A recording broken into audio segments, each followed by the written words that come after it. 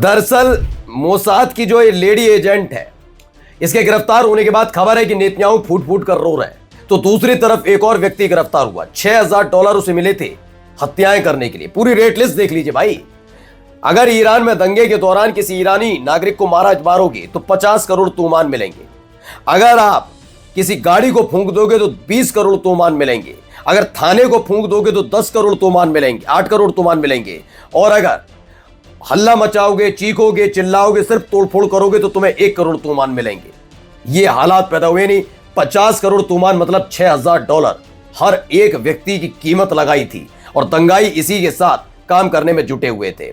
आइए देखिए खबर क्या निकल कर आई। इसी की पुष्टि करते हुए एक वीडियो है, इस तरह वीडियो गौर से देखिएगा।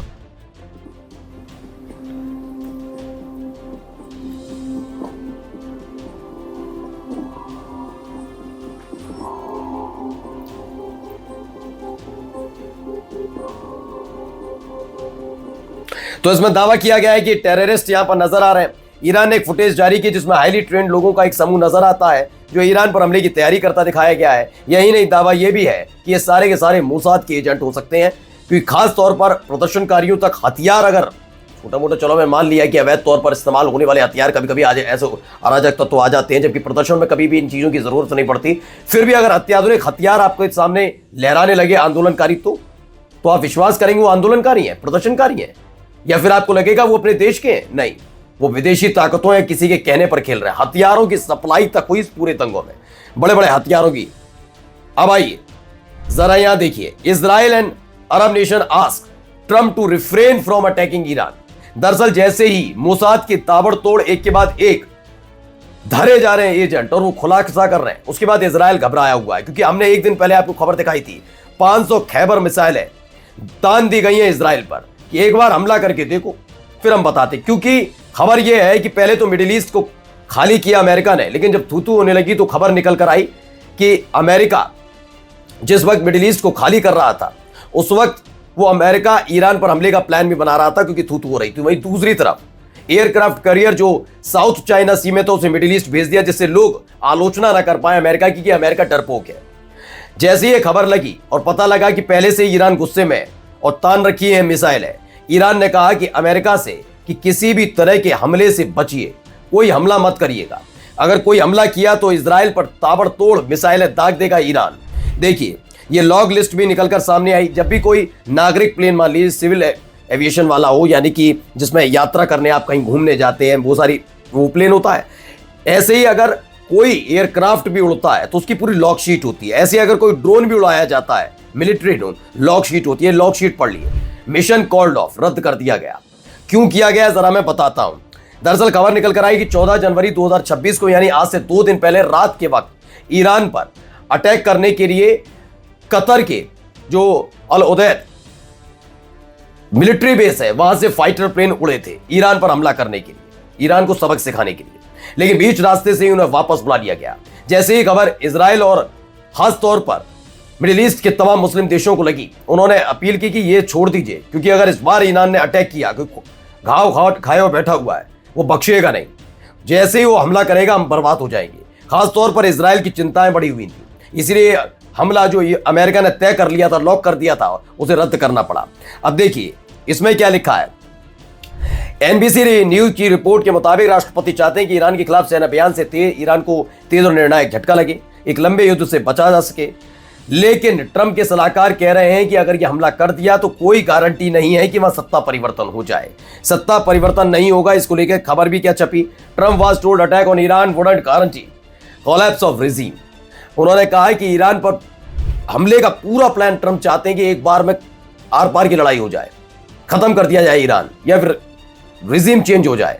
लेकिन उनके सलाहकारों ने कहा कि अगर यह हमला हुआ तो कोई गारंटी नहीं है कि वहां रिजीम चेंज होगा ही, उल्टा ऐसा है ना हो कि लेने के देने पड़ जाए आपके अपने लोगों की। क्योंकि मिडिल ईस्ट के अंदर जो आपके मिलिट्री बेस कैंप है उनको टारगेट लॉक पहले ही ईरान ने कर रखा है, वो भी बर्बाद होगा, इजराइल बर्बाद होगा, आपके अपने दोस्त आपसे छिन जाएंगे, यानी मिडिल ईस्ट में कमजोर पड़ जाएगा अमेरिका। इसीलिए अमेरिका ने तौबा तौबा कर ली। नमस्कार।